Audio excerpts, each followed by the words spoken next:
Hello, good morning, and welcome here live from The Hague, where we are welcoming you on behalf of the Dutch Council for the Environment and Infrastructure at the online event Changing Tracks, Improving International Rail Transport Through Corridor Coordination. We're going to find out what that means and how we can achieve that. My name is Gerrit Heikoop and I have the honor to host you here this morning, but I'm glad I don't have to do that alone. On my side is Jeroen Kok. Jeroen, good morning. Good morning, Gerrit. You have several roles in the field of international rail transportation, but this morning, most importantly, you're sitting next to me as the chair of the committee of the Council who prepared a report earlier this year. Exactly. Can you explain to our viewers who've not yet familiarized themselves with the report, what is the context of this online event? Well, the event is about, of course, letting everybody know about this report. The letter has been sent, but this is paper. So to make a difference, we have to act. Yeah. And this event is about how we can act and how we can get that ball rolling in making international rail more attractive. Yeah, because through rail, I think we can make an impressive impact on the sustainability efforts that we have in Europe. The Green Deal is very ambitious. Europe as a climate neutral continent by 2050. What role can rail play in that? Well, the interesting thing is that, especially today, also during the pandemic, we all know that being connected between the important European regions is essential. And rail does provide a real perfect, sustainable alternative to achieve that. Yeah. The trick is, though, that until now, even though all the efforts have been put into the infrastructure and policy papers have been published, the share of mobility of international rail is still very limited. So what can we do to really make sure that this becomes an attractive alternative to achieve that sustainable alternative to connect people in Europe? Beautiful, beautiful assignment that we have here together. Also for you, in a moment we're going to dive deeper into the context of why we're here, who's involved, how it all works. But I first want to quickly explain that this is not a one-way street. This is just not another lean-back webinar. This is what we call an online event. And in that, it's important that you participate. In many ways, like in a real event, it's fun. It helps you to really pick up the takeaways from this event, but it also allows you to influence what happens here in our little studio in The Hague. You can send in questions, comments, additions, but we can also ask questions to you. And we will do that throughout the program, and we're going to practice that a little bit. So if you are watching on the RLI website, you see on the right side of your screen an interactivity box where you can both send in questions and I can send questions to you. And a couple of minutes ago, I launched our first survey to find out who do we have online? Who is in our virtual room here together? 4 little questions. If you haven't done so, please fill them out. All 4, scroll all the way to the bottom and hit send. So we see the results appearing live in here. So let me quickly check. My first question was, Jeroen, what field or sector do you work in? Couple of options, and we see currently the most voted option is in government science, about 38% of the people voting. We see 26% in other, so they don't fit any of the boxes. 13% of the voters say passenger operations. We see infrastructure management, NGOs, mobility services, and freight operations. Nobody showed up from freight. Well, that could be interesting, right? Because we're talking about corridors here today. In the freight rail operations, they already have a concept like that, but we'll soon find more about that. A council, like the Dutch Council for Environment and Infrastructure, in which of these boxes does that fit?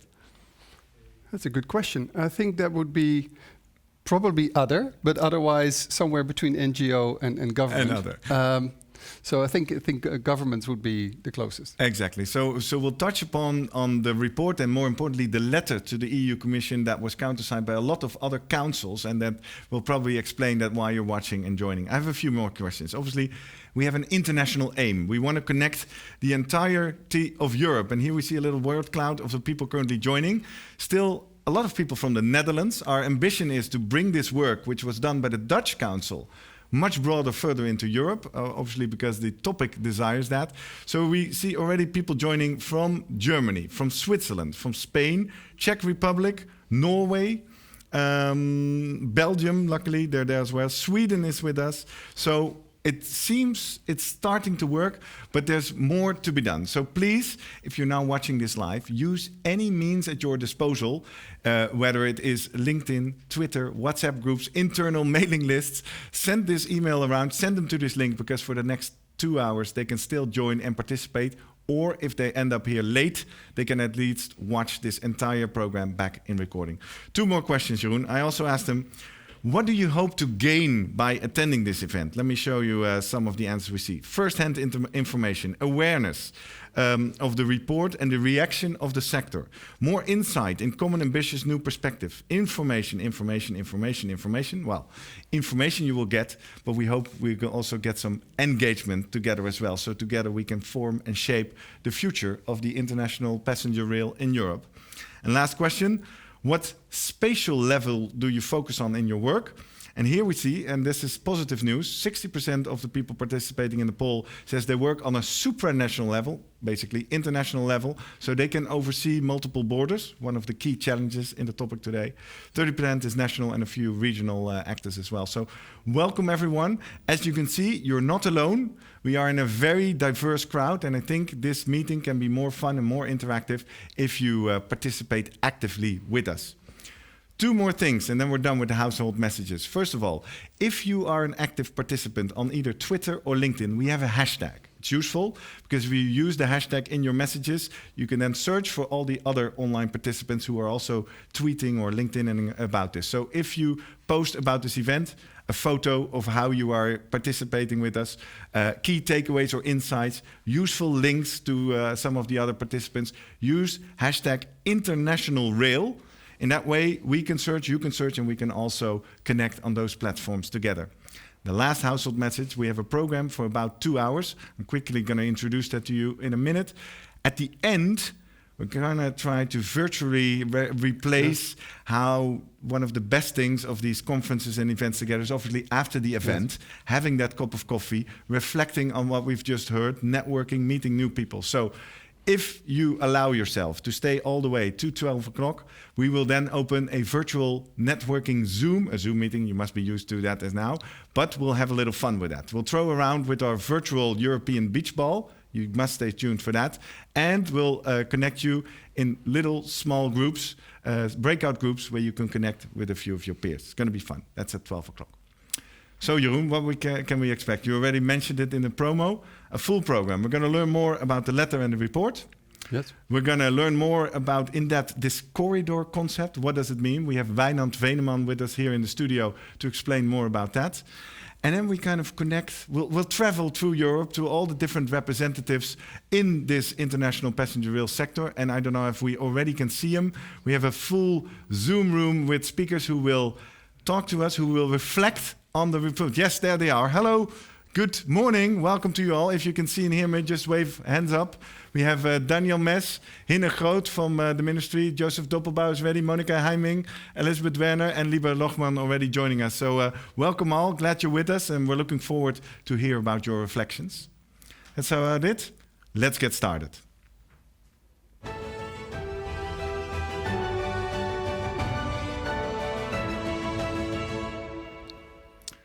So, Jeroen, a mouthful, yes. A lot to start with, but let's dive into the content. You already mentioned there was a report and there's a letter. Yes. The report is a Dutch product, it's by the Dutch Council, but the topic is obviously so international that you gathered a lot of people to write a letter. Can you explain a little bit of the context? Exactly, and thank you. Because we are a Dutch Council for the Environment and Infrastructure, but when we were looking at this topic, we thought we have to start to practice what we preach. And so rather than focus only on the Dutch context, we thought to engage with our sister organizations internationally.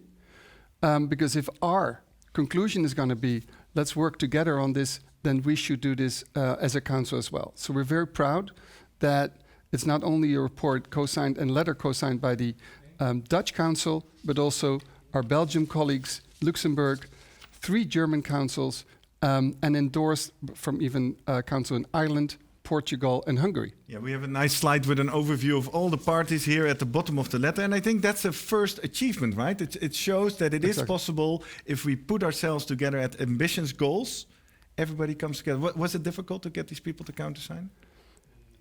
No, it's like cosine, to cosine. Yeah. I think no, it was very interesting and a good discussion. But indeed, it was new for everyone. So it's kind of nice to try these new things to get to work together internationally and make that happen. Yeah, exactly. So the advisory councils are acting as a role model for all the policymakers and all the bodies that we talked to today. Let's dive one step deeper. This letter was sent on July 1st to the Commissioner Adina Valian and also to Frans Timmermans and a few other commissioners. It's a 9-pager. You can download it right here on the website. Scroll a little bit down on the website. But you talk about a layered problem analysis because this is a multifaceted problem. Can you talk us through that? Yes, I think when we looked at this problem, we realized that there are, regardless of all the efforts into this, some persistent barriers. But to understand the persistent barriers, we had to kind of have a good analysis framework. Mm-hmm. And that's where this 4-layered model came in very handy.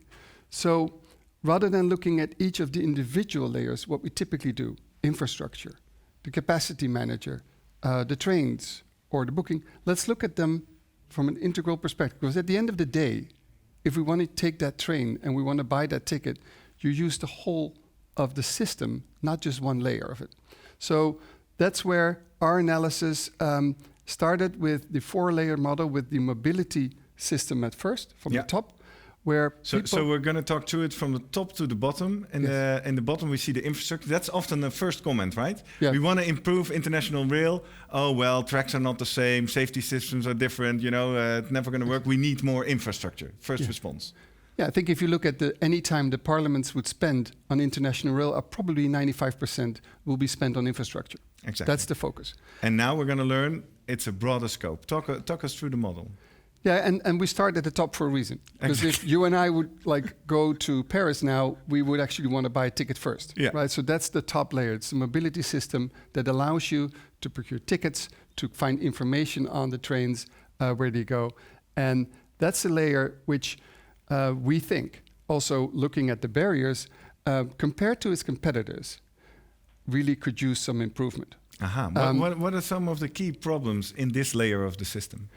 Well, if you look at the way you can buy airline tickets these days, I mean, if 40 years ago you had to go to a desk and buy a KLM ticket and that was it. Mm-hmm. But today you can go to 24 sites and they connect KLM with any other airlines, stitch it together for you, and that ticket is on your phone in a second. Yeah. I think for rail, we still have a ways to go. Okay. And the integration between the different reservation systems, between the German, the French, the Dutch, there is room for improvement on that focus for how can we make this an attractive product for consumers. Yeah, and what I like about this model is that we can always keep in mind we can already start to improve the system on this level before we start that discussion about infrastructure, right? And I think that's true for every layer that we're going to touch on now. Especially because of the time. I mean, I think there's an urgency. The timing is now. The problem is if infrastructure would be the only thing you could do to improve, we'd be waiting for the results for another 25 years. Exactly. Because of planning procedures and all the complexity that comes with it. Yeah. The top layers are things that we can do relatively quickly. Beautiful. What is the second layer in the system? The second layer is where the transport services are coming in. The one that we recognize as the trains that take us to these wonderful destinations. I think the key here is that all the operators that we typically use today also run national trains. And if in that one boardroom they have to decide between the international train and the national train, I think the pressure on the national train and the priority of such is always prevailing. Yeah, and because it's so much bigger part of the daily operations, of the investments, of this, everything is bigger in national operations, right? Yeah, and also politically, it's better organized. I mean, the mayors know very well that if you want to get a stop out of a very important city, they will call Parliament many more times than any international body would do to prevent that kind of important role to be played. Yeah, when we spoke each other earlier about this, you said international rail travel doesn't have a voice in the boardroom. Exactly. Well, and it does, of course, but if you look at it comparatively speaking to the national voice, national tends to prevail. Okay, so we need to raise the volume of international rail travel in the boardrooms. That's what we do on this level. Yeah, nice. What is in the next level? Next level is, this is where all the technical complexity comes in. How do we manage the capacity of the infrastructure together? This is where safety systems comes in. This is where traffic control comes in. And this is a crucial layer. And this is also a layer that is promising because new technologies allow us to make better use of infrastructure. And this is also a layer where things sometimes can be done faster. It's sometimes as simple as making sure that different capacity, track, and path are aligned between different countries. And you could have the most beautiful infrastructure, but if those paths are not aligned because of national differences, trains have to be waiting at stations before they can move on, which, like in a money term, is a waste of a lot of money. Yeah. So this is the area, I think, where coordination between the different countries can really make a difference. All right. And we have one layer left, and we're at the bottom, the infrastructure, because it's not as if we cannot improve on that level, but it's the fourth level. Yeah, and I think it's the fourth level, and I think the premise of our letter is that if you improve infrastructure, do it in the context of the 4 layers we just discussed. So it as an integral part, and not only infrastructure, but if you do infrastructure, make sure you have the path available, you have the transit operators that are going to drive great trains on it, and the ticketing systems are available and are open. And secondly, focus on the kind of like, from the Netherlands, from the Dutch perspective, what are the key things that really make that difference? Because if we're going to improve something on this end, make sure it's part of an integrated corridor approach and it doesn't stop on the other side of the border. Exactly. Corridor is the key word. We're soon going to learn more about that. Now, what really seems to be kind of a trend break in the way this report and the letter focuses is that key starting point from the passenger. Yep. I want to know more about why that is. But to kind of get us out of The Hague and put us at the heart of where the passenger is, we met up last week at one of the busiest stations in Amsterdam, where I asked you the same question.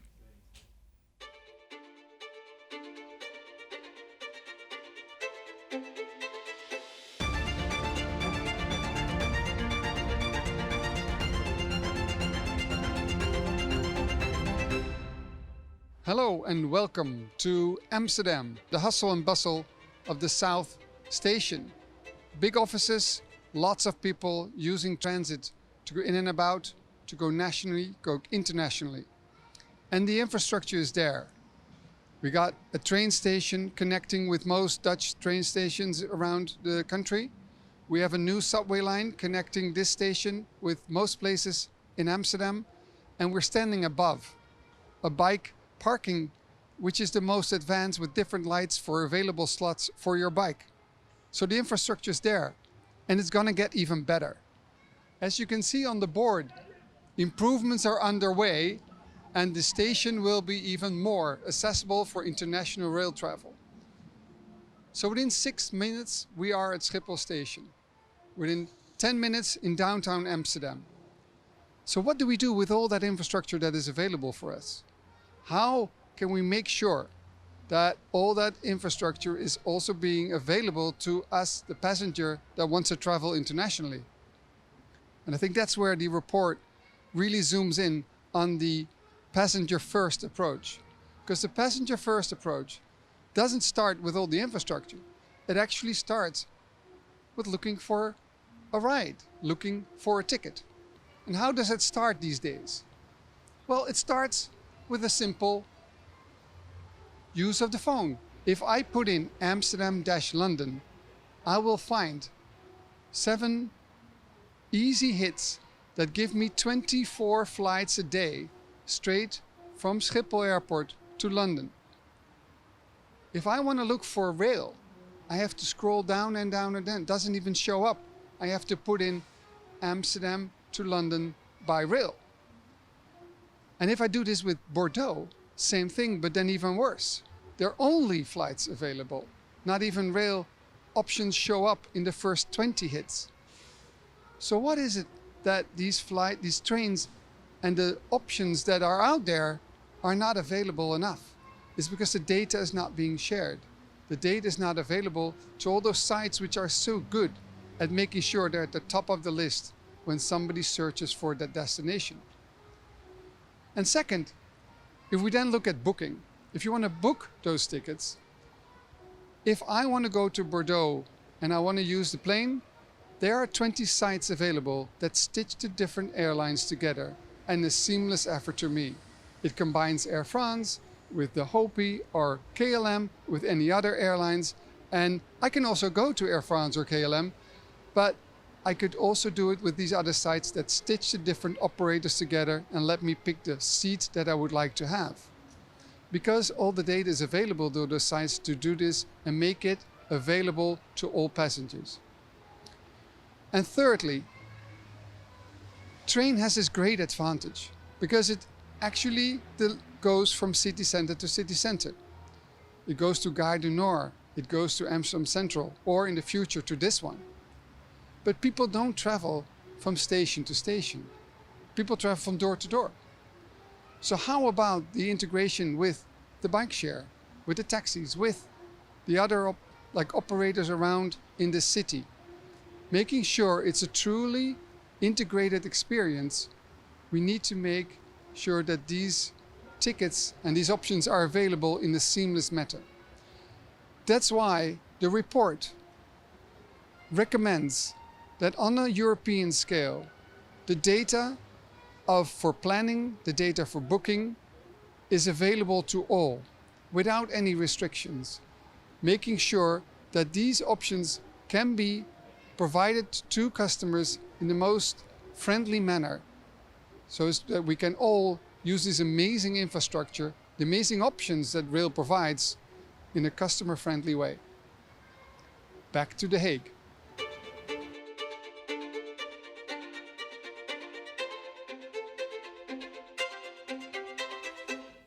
Back to The Hague. Jeroen Kok speaking to Jeroen Kok. Well, obviously there was a tiny difference here.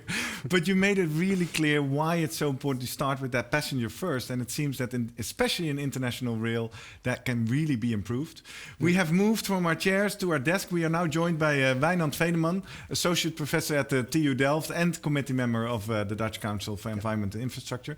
In a moment, we're going to learn from you about this corridor approach, which is so central in the advice and in the letter. But first, I want to quickly go to a first audience question. As I just explained, we're live, it's interactive. And we were talking about the four-layered model.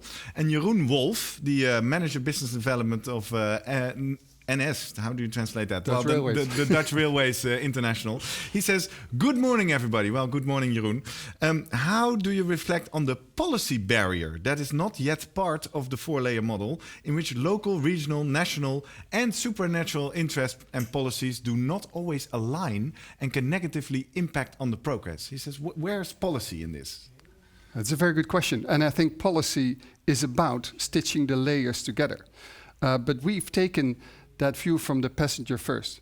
And the passenger or the traveler never calls the ministry to take a train, right? So we really try to drill down the focus, like what do I need as a passenger to use international rail? Yeah. But Jeroen, what's in the name, is right that like the policy challenge then internationally is to stitch this together and also to overcome the barriers he addresses. Exactly, because the passengers are going to call Jeroen and his colleagues at the Dutch Railways. But this is exactly the purpose of this online event. That's why we try to bring people like yourself, Jeroen, but also all the European policymakers and policymakers across Europe together to really understand what is needed to improve these services so that operators like the Dutch Railways can further improve their service. Now, Wijnand, we understand from the report and from the letter that a key element in that improvement is the corridor approach. Mm-hmm. Let's clarify what the Council means with that. Can you explain? Yes. So the idea is that on regional and national level, there are clear authorities that on the governmental side, they say, okay, these are the train services we want in this country, in this region, these are important. On a European level, the European Commission mostly goes for an open access kind of approach where eventually operators can deliver services there and they should be provided with capacity on the tracks. But what we see there, that has been tried for quite some time now. and it's not developing quickly enough, especially with the needs that we have right now. So this is why we see that a strong role for government in providing, using public service obligations to really think about Europe, the cities that are there that need to be connected, and then think about the services that we need there to really get this jump-started, the whole international rail services jump-started. Can we unravel that a bit? You say there's a role for governments. Yep. Which governments are you looking at? National, regional, the European government? So here we are looking at the European government. Yeah, so Exactly. we have a Dutch national government that looks at how we want the Dutch cities to be connected. We have an Irish, a Spanish, we have that everywhere. But now basically we need, on a European level, the same kind of thinking. What kind of services do we really need between which cities? Yeah, So- and you refer to a public service obligation. For our viewers who might be not as deep into the rail policy work, what do you mean with that? Okay, that's the way that European regulation structures the way in which governments can provide, can ask operators to deliver specific services. Okay. And it really regulates it quite strictly in terms of you deliver what and what can I pay for that. It's a kind of regulation to make that market work in a specific way. Yeah, and in the letter, and again, if you joined later, this letter is also easy downloadable on the right side of your screen right now. You quite granularly explain how you would like that public service obligation to look like, right? The key performance indicators and the assets Yes. it should have. Yeah. So we try to give some ideas on how you could develop that, but it's a far more specific kind of idea of how to develop those services than we have right now in terms of an open access kind of approach. So that is where we really want the European Union to put a step up. However, the thing is that if you do that, that's a thing that has to develop for quite some time. Yes, it's a view for the more distant future. And also, it's rather complicated. How are you going to do that? And so this is where we came up with that we need something more urgently. We need something closer by, more something that can help us now. And this is where we said, okay, we need something like that in terms of a launching customer, a government that says these are really the connections that we need to develop. And we need that earlier than that European kind of covering transport authority that uses the PSO to develop that. And this is where we came up with this corridor approach. It's used in different kind of environments. I think you brought a map, right? A map of Europe. Yes. Where we see all the corridors. It's on the next slide. It's a kind of a Dutch-centric map because it starts at, but it's pretty straightforward in terms of what cities are there. You could extend it when you really take a European approach to Spain and more to the eastern side of Europe. But this starts at the Netherlands, and then basically having a limited set of routes of links provides this first backbone. And you have to consider that, obviously, in those countries, in France, in Germany, in England, there are existing networks that connect up to that. Yeah? So we don't have to develop all services. It's just that linking up, and that you can do through these corridors. So you limit it in terms of transport complexity. It makes it simpler. You limit it in terms of governance complexity. It's 2 or 3 countries working together. And then suddenly, the whole approach in terms of setting up a clear idea of what services you want on an international level, develop those, use PSOs to get them into the market. PSOs, I'm really picky on abbreviations. So the public service service obligations yes, there, using those to get these services to the market, and then basically developing that market. So in the further future, it can more stand on its own legs. That's the idea, limiting complexity there, and from that basis. Have this backbone run great services, linking up to local and regional and national services, and by that providing this flächendeckendes, is the way that the Germans say, Europe covering network of rail services, public transport services, competing with other types of transport. Yeah, and you mentioned the word, and this must sound like music in your ears, Jeroen, launching customer. So again, in public policy making a rail operation, is an interesting term. Can you elaborate a little bit further on what it would take? Say we take a route and we turn that into a corridor, because in the letter it's pretty well defined what it requires from an organizational point of standpoint. Yeah, so the idea is when you take a corridor like that, it's really What we now have is that it's linking national services together, yes? And we need to get away from that. Someone needs to take this international focus on what kind of service level you need on an international level, take that approach and then define the services on that international level. That means that probably less stops, other kinds of service levels, and then define that service, ask operators to deliver that service on that level, on that route. And also you're launching customer now to the national rail network managers, because you're now saying, look, I have this train, I want this service to be delivered. Please fit it into your network as a governmental customer rather than one of the operators that might want some train slots somewhere through the network. Yes, it's a different kind of conversation that now occurs. It is the governments of these countries talking to their local national network managers saying, give me those slots for those trains.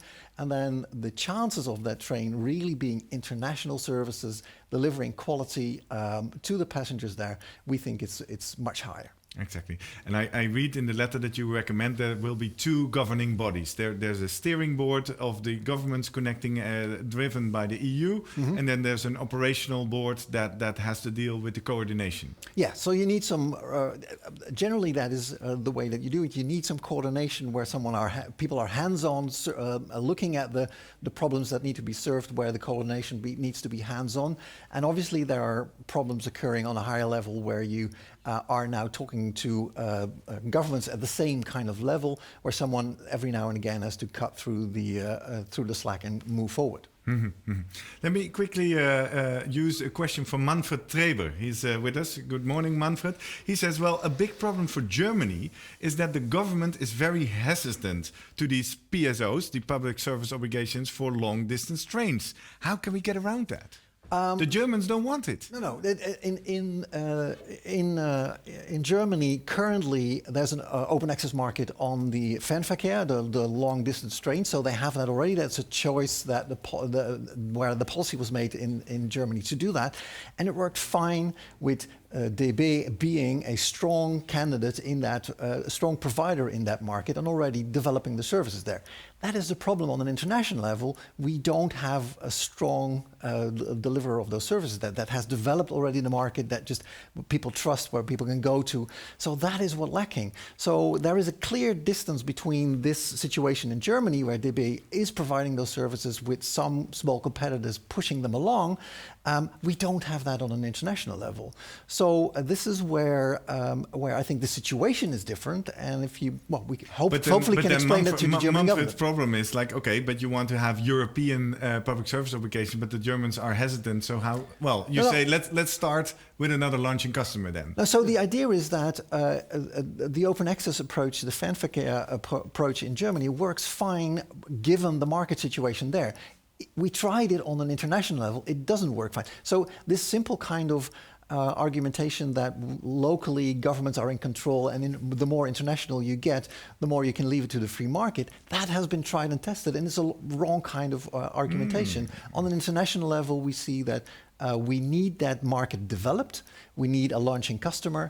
That customer can be those corridor coordinators, and that can develop those markets. It seems that Kai Mook, or Mook in English, from Berenschot, is disagreeing a bit with that last comment. He writes, open access has not really been tried in Europe yet. Isn't it a little bit too early to already replace a non-trusted model with a new one? And what I actually want to ask you, well, you can reply to Kai, but also take it in a bit broader perspective. Where does the open access, you mentioned it at Amsterdam Zuid as well, stand in relation to this idea about the corridors? Yes, when you look at Tally's kind of approaches, that originally wasn't open access, but open access has been there for quite some time. We expect services there to develop. It's not developing, and there is an urgency there. I think that for the long run, when that market has been developed, it might very well be that we say, okay, we loosen our governmental control or focus of that market, because now the market is mature, developed. It has been. It's now clear that it can work on its own, and then you could go to open access again. But that's something that currently isn't working, and that is not in line with the urgency that we have for this. So this is where we don't see this development of corridor coordination by governments currently as the end stage. Exactly. That this is is kind of a something Kickstarter. where it needs this little bump to get going. But obviously, for the longer term, when the market is mature and we can leave it on its own, please do so. Okay. Thank you for this explanation. If you have any more questions, the good news is Wijnand Veneman is staying with us throughout the entire broadcast. In the last part of the program, we have about 30 minutes for open panel discussion, Q&As with everybody involved. So keep sending in your questions, or give the questions that you really like to see covered a thumbs up so they are promoted to the top of the list. Thank you for now, Wijnand. Yeah.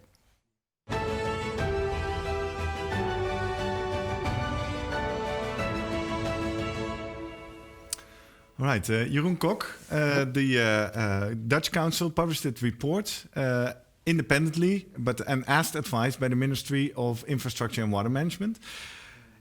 At the same time, earlier this year, our Secretary of State also published a position paper. Yeah. What is the relation between those two elements? No, I think they, we always ask, like, okay, is it like in line with? But I think the two initiatives came about separately.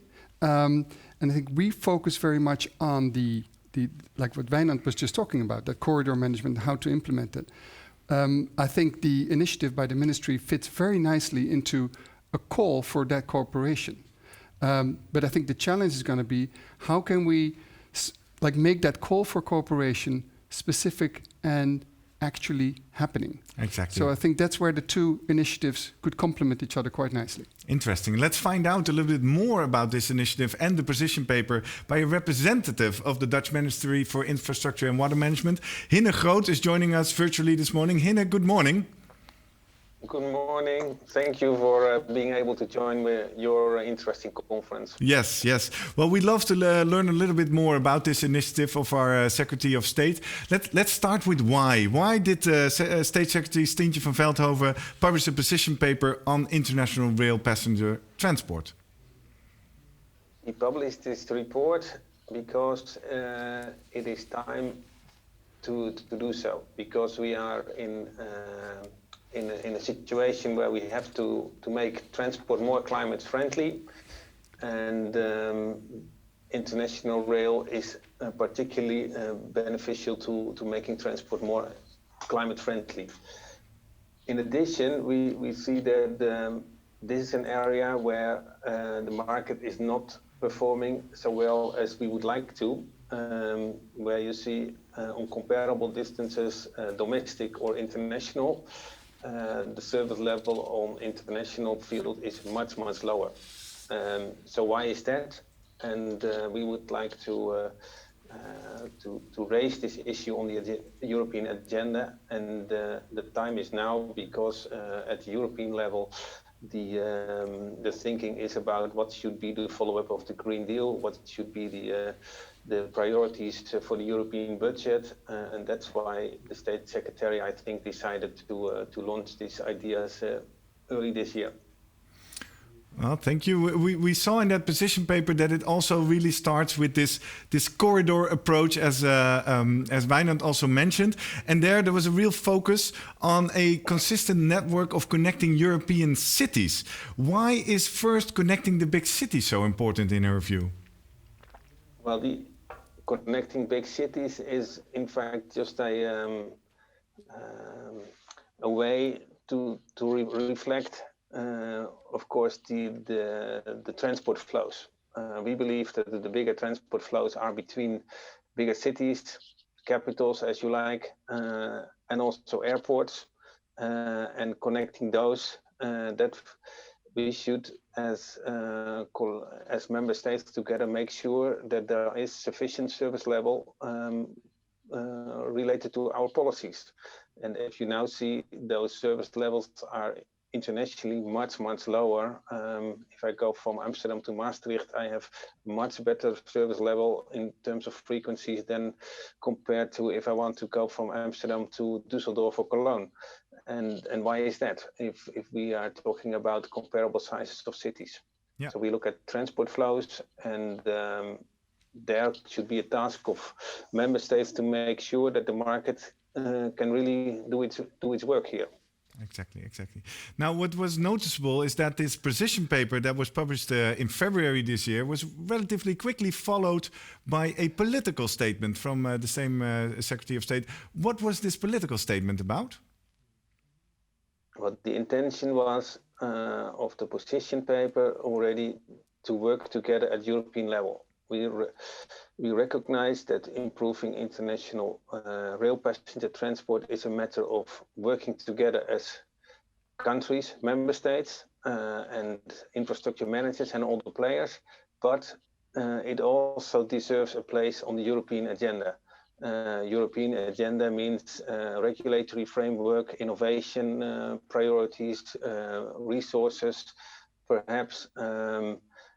And to reflect that, we have to work at both levels, both between member states and at European level. The intention was to develop a political statement. I think the statement is really reflecting this purpose to highlight the importance to put this on the European agenda, plus to work together as member states on the issue. So not only asking, but also working together. Mm-hmm. And what can you already say about the first reactions of other member states to this idea when it was presented to them? We had positive reactions from our colleagues of member states. Many recognized, I think, the problems of developing international passenger services.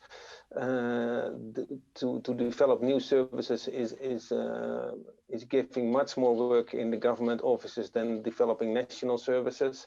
Work has to be done on interoperability, infrastructure, capacity allocation, and so on. So many recognize this issue, but also recognize that it is the time to address it now. And that so we got a lot of support from the start on, and we are having of course discussions with our at our expert level with other ministries, and so in the month of April and May we had good discussions, and the idea was well supported that we should work together on that and to develop a European a more profound European agenda, and therefore to include also the European institutions as much as possible, Commission, Railway Agency, Shift to Rail, OTIF, etc. That to do that from the start on, that was recognized by everybody. Right, so you can report that there seems to be quite some momentum on the political level. Let's look a little bit more at the how also. In the political statement, the signatories decided to establish a platform. Well, if there's a word that can mean anything, what is a platform? Can you a little bit explain what they were thinking about when they referred to this? Platform is meant as an expression of cooperation between member states, but also an expression to cooperate with the European institutions. It's not a formal European Union institution, clear enough, but we recognize really the cooperation.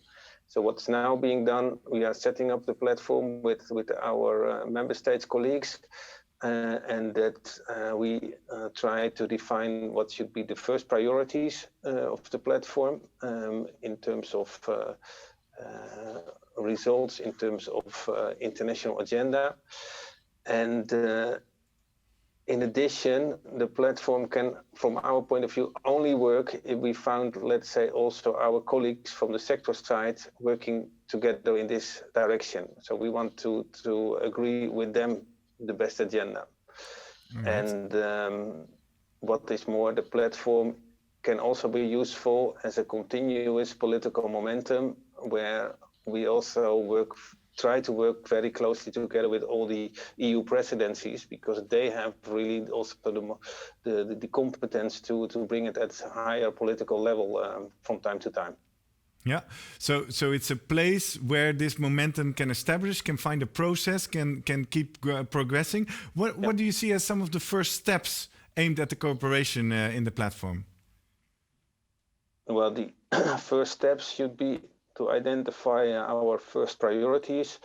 So that could be what are really the issues to improve passenger information and passenger booking systems. What is really the European agenda behind that? We know there are already actions, but how can we really accelerate that? That could be, I think, that is widely shared.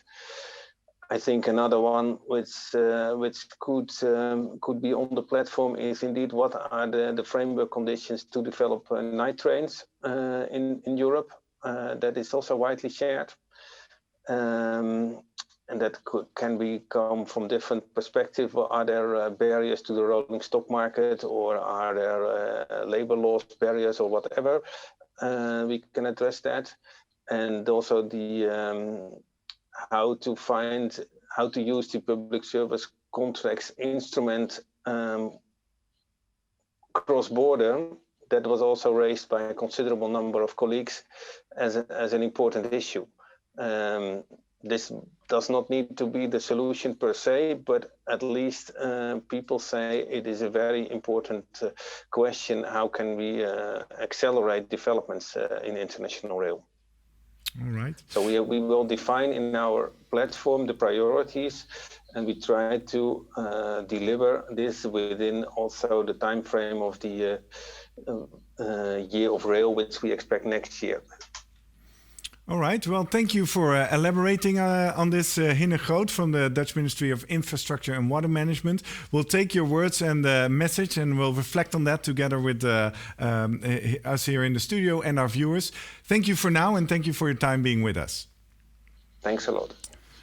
So, Jeroen Wijnand, I also raised this question with our audience right now via the poll, but let me start with you. What words come to mind when you listen to this initiative by the ministry?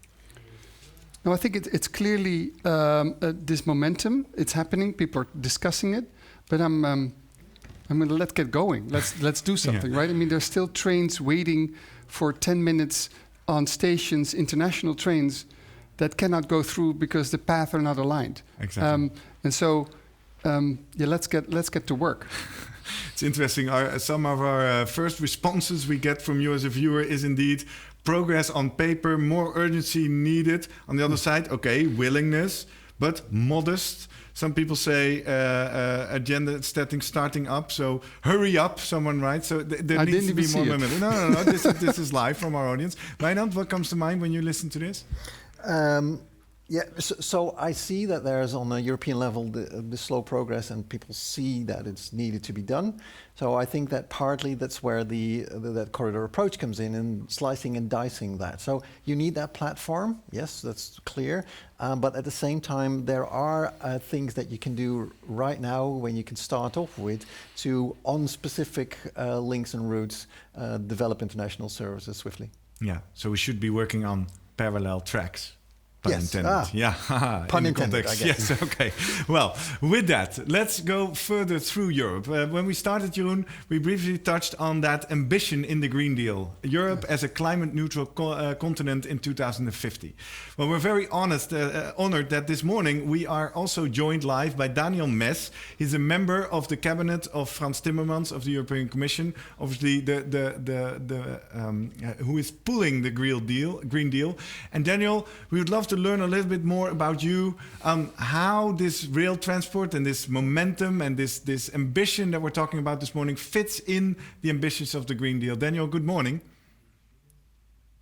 Morning, can you hear me? Yes, we can hear you very well. Glad that you're with us this morning.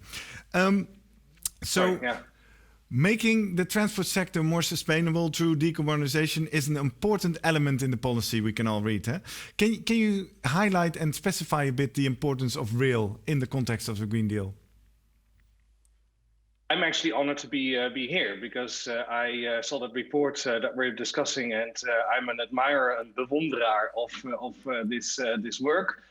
Rail is absolutely crucial for the European Green Deal. I also like the fact that you saw from the audience that people feel some kind of almost impatience to get this done, and we share that. Of course, you need to do it right. It always takes time to do things in the rail sector, but we share the ambition. Rail is crucial for the European Green Deal because it's a climate-friendly way of transport, but also in times where, let's face it, post-corona, we have to rethink the way that we move around, and the transport sector, we need to rethink how to do things.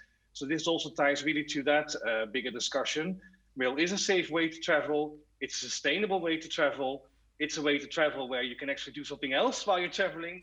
You can work as a young student. You can look at your landscape and be excited about the city that you can visit. I'm now a father of 3 kids, and I can play I Spy with my little eye to entertain them, and have hopefully a Wi-Fi connection for Netflix, and my kids can move around a while.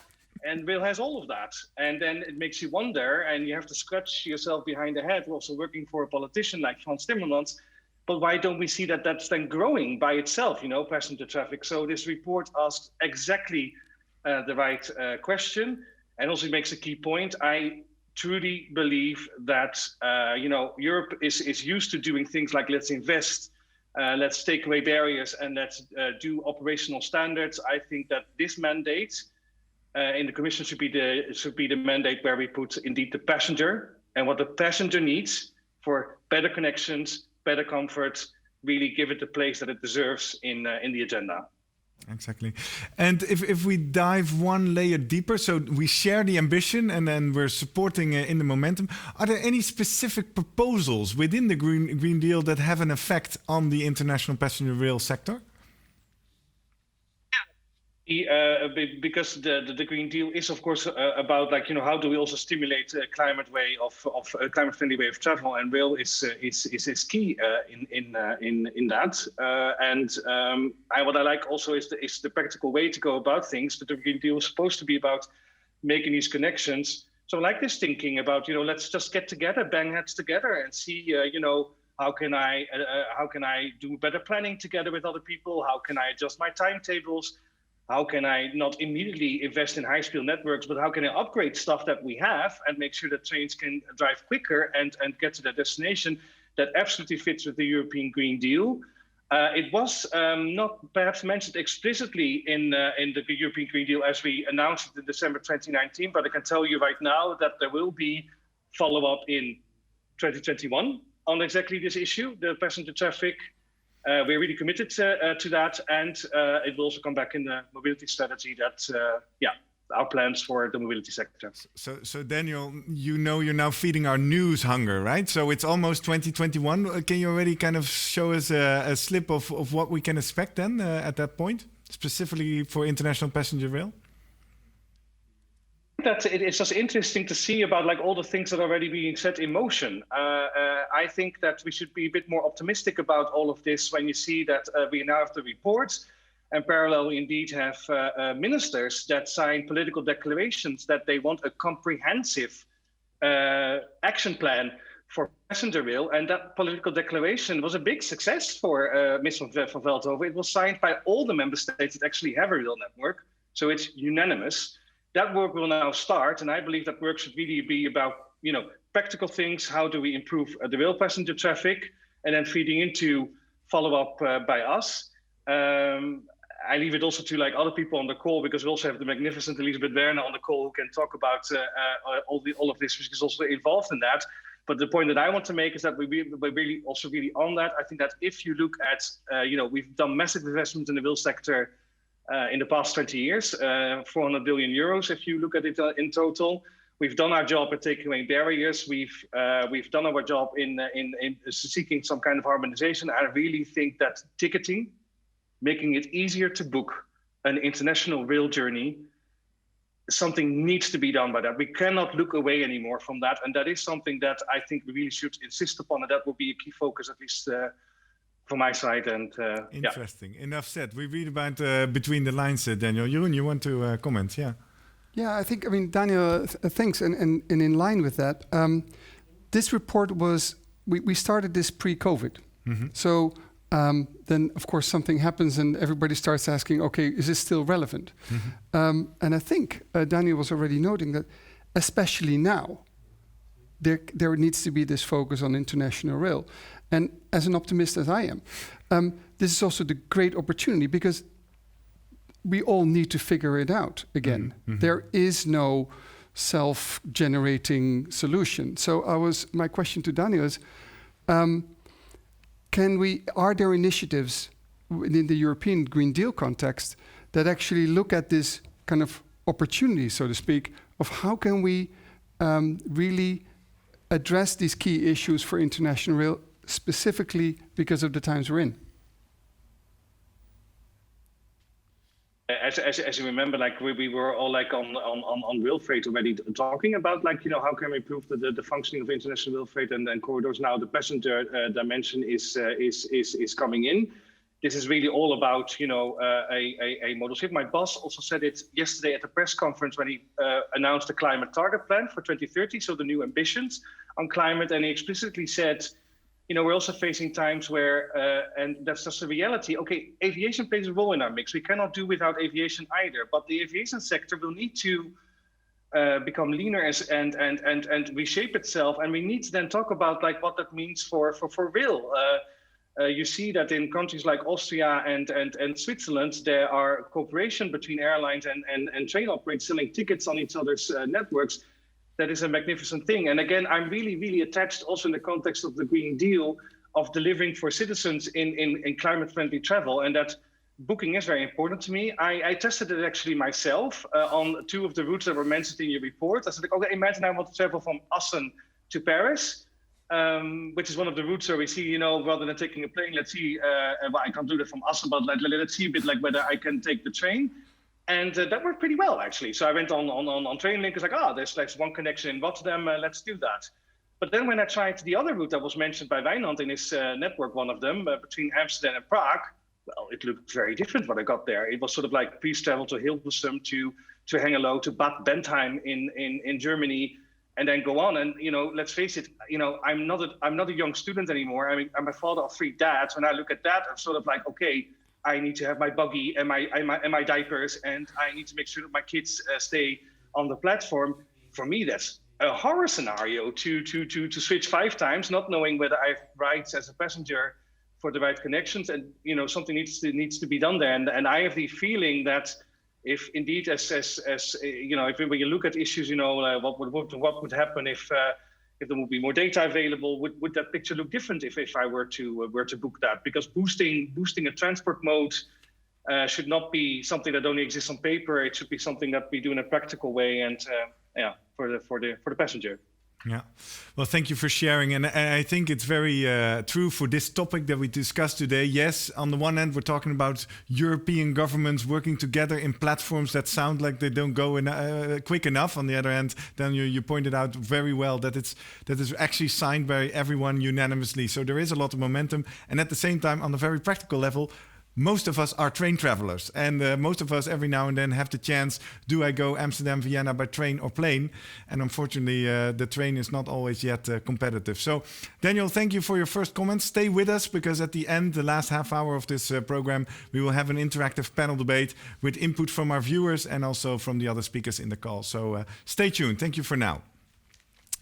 Then we quickly move around in Europe, and I would like to introduce the Executive Director of the European Rail Infrastructure Managers, the EIM. Monica Heiming is with us. Monica, good morning. Good morning. Good to see you here on the screen. Well, you represent that bottom layer of the model that Jeroen introduced, the infrastructure. I guess we can only assume that stimulating international rail travel is something you really endorse, right? Of course, more traffic, more income. So, and that's very, very simple. Yeah. Now, actually, we highly support the RLI initiative. It's easier to push it on paper than in reality, because what we see now is that international passenger traffic will naturally hit the same rocks or have to jump over the same obstacles as international rail freight. So that's an issue. Yeah, and how does this proposal of the RI about this corridor approach fit in with your own view of the sector? Does this land well within the infrastructural layer? Well, we are not, I mean, we really support corridors. Corridors are still somehow a bit of a young breed. So we have still a bit of a, how to say, rodage to be done. We have a bit more senior corridors, we have more junior corridors, and it's interesting to see that the corridors at least respect the same base principles, but that still this innovation between the corridors can still take place. We will never have the same approach to 100% between the different corridors. Mm-hmm. The corridors is a good thing if you have a lot of infrastructure. And in some countries, that's a little bit an issue. Either you extend the country or you go over or under the existing one. So in some countries which are a bit more crowded, like in the Netherlands, that will be a bit tricky because I think it's over time a bit crowded in terms of capacity. So this is where actually we need, if you want to have an international corridor for passenger, great. Then we need to look into how we make this with, how do we realize this with existing capacity on the track. Yeah, because can you elaborate on what it means for your members if we really start to implement these kind of corridors? Where does the friction start? Oh, the friction is between, of course, we have national specificities. So like the same we have in rail freight, that's normal. I mean, we come out of more than 100 years of national thinking and actually the agency, the railway agency, which we like quite a lot, is also a big challenger of infrastructure managers. And Joseph Doppelbauer loves rail infrastructure managers just for that point of for that aspect. Okay, I like you too. So we need, I mean, if we need to come along, but to give up national or regional or company rules, it's to explain this to a railway engineer is a big challenge. But we are working on that. So we have the issue log. It's not that we're not doing anything and just waiting that suddenly a rock is hitting our head. So rail infrastructure managers are, let's say, the hen and the egg. So we are the egg. And if you don't have rail infrastructure cooperating more in a more harmonized way, we're fully aware of that, you don't have any international train traffic, whatever it is, freight or passenger. We're aware of that. Mm-hmm. So for some to resume, for some it's more an opportunity, for other it's a bit more a challenge, but we are getting there. Okay. We're getting there, yet at the same time, that's kind of the forbidden word in this context today, because we want to speed, there's urgency.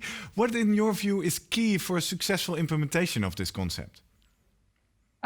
I think it's what we have seen in the past, let's say 10, 15 years, is a lot of regularity changes or legal changes. So we're now in the fourth railway package. I sometimes joke that we are heading for the fifth. I think so. But so it's a lot of changes introduced in a short period of time for railways. For other sectors would be normal. For railways is a bit of a challenge.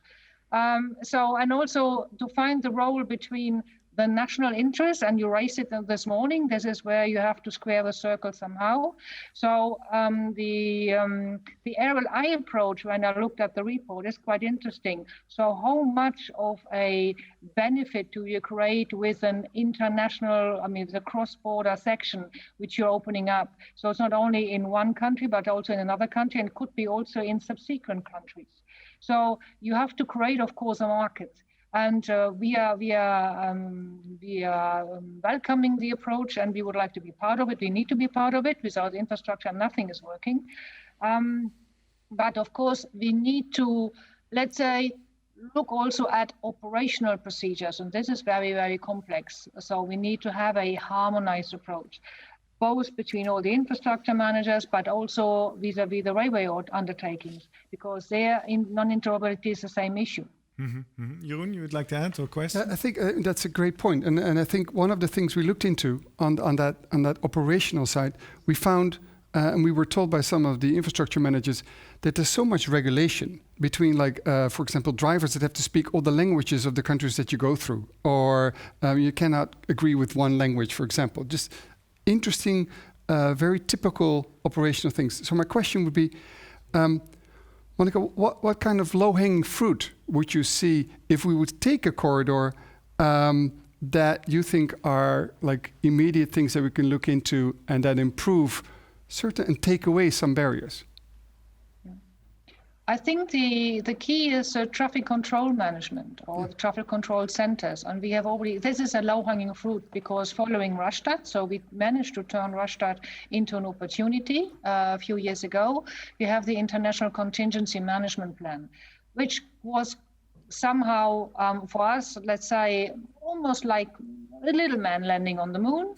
For others, was a big man landing on the moon. But we have that, and there is a much more exchange now. And I've seen from also from our members that they apply this here and there. So there's a stronger exchange between the different operational staff, between the infrastructure managers. Now you can say, Monica, we don't see it. For you, it's a revolutionary act, but for us, we don't see that much. Yeah. But it's in its infancy. It's in a nutshell. But we also see, as I stated earlier, the issue log, and we also see the agency working on more recommendations on how could you do best, also related to within the scope of COVID, for example, give us a bit of a challenge and a proposal how we could do better and how we can align things. And for me, actually, the low-hanging fruit would also be digitalization. If you look at the hardcore old-fashioned assets, that will take you ages, century. I will not be here, you neither, before that changes. But digitalization helps us to overcome all this and to have much more exchange on data. And that is really, for me, a low-hanging fruit. Thank you for your very interesting comments and reflections, Monica. Stay with us to the end where we have the full-on interactive panel with all of us. If you're joining us later, you have a question or a comment based on anything you've just heard, use the Slido application to send it to the studio or give a thumbs up to a comment that you want to really promote to the top of the list. Then we move on to the next in our panel. We see Joseph Doppelbauer with us, Executive Director of the European Union Agency for Railways, the ERA. Good morning, Joseph. Good morning, yes. Warm welcome from Valenciennes. I hope you can hear me well. We can hear you well, we can see you very clear. We've also asked you to reflect on the letter and the report that the Dutch Council has presented. You prepared a few slides for us. Can you please talk us through? Well, first of all, I would like to thank RLI for their excellent work, and I was in discussion with them before they have distributed the report. And also based on what Daniel and Monica have just mentioned, I believe the opportunity for rail has never been greater than now. We have the European Green Deal, which is of course a reaction to the global climate crisis. We also should not forget that we still have a problem with transport safety. We are in the automotive area killing around 26,000 people every year. And now we have an opportunity to really create an attractive European railway system. And the study that has been published by RLI is a main factor to accelerate the development in that direction. Now, what is important is to make it happen and how to finance the transition to a modern European railway system. I indeed see a number of low-hanging fruits. The first one is we need to push ahead with the digitalization, and first and foremost, this means accelerating the ERTMS rollout. I also see an opportunity now to renew drastically rolling stock and to provide funding. Someone has mentioned in this context that we could consider a scrap fund like was done a couple of years ago for the automotive industry. We also shouldn't forget the infrastructure funding. We should not forget that there are still some cross-border stretches that are not so well supported, and we need to provide the appropriate financing, perhaps by increasing co-financing. And Monica has already alluded to it. We need to strengthen the cross-border traffic and capacity management. Also, Jeroen has continuously used the example of a train waiting at the station because the train doesn't get the the free signal. If we switch to the next slide, I have summarized here a number of strategic statements which should address some of the key issues that we have if we want to improve. And we should not only improve, we have to drastically improve the European railway system in order to make it competitive. So the first statement is that we should come to a situation where we have no longer any technical or operational barriers. You mentioned the languages between the different countries, but there is still a number of other technical barriers. Certainly on this aspect, the corridor approach will help drastically. Then we have to continue working on increasing the safety and the security, both for the users of the railway system and the workers. And COVID has shown that it is necessary that rail is agile in responding to emergency situation. This agility will also be necessary if we think of natural catastrophes that are more and more frequent now because of the climate change. Digitalization will enable to integrate rail as the backbone of the multimodal transport system, which should then make rail seamless. And again, from a customer perspective, this would mean that Daniel can buy a good ticket and a good connection from Hasselt to Prague. With all these factors, we will make rail increasingly competitive as a mode, as a sector, and competition. I also understand in that direction that we have competition in the sector in a kind of open access mode. And all of this will finally lead that rail is the favored mode of transport. We already see it with the young generation, with the flight shaming movement, but it needs a lot of work and a lot of initiative from all actors to make the vision a reality. If we go to the next slide, there I come back to the main approach that we should look at the problem from the passenger's perspective. And obviously the passenger, when he decides which mode of transport he should take, he has a number of criteria. If you press one more on the next, then the animation should start, because now COVID has shown that there is an absolute necessary condition, which is safety and security. So safety and security is the principal priority for passengers. If the passengers don't feel that the transport mode is safe and secure, they will decide for another option.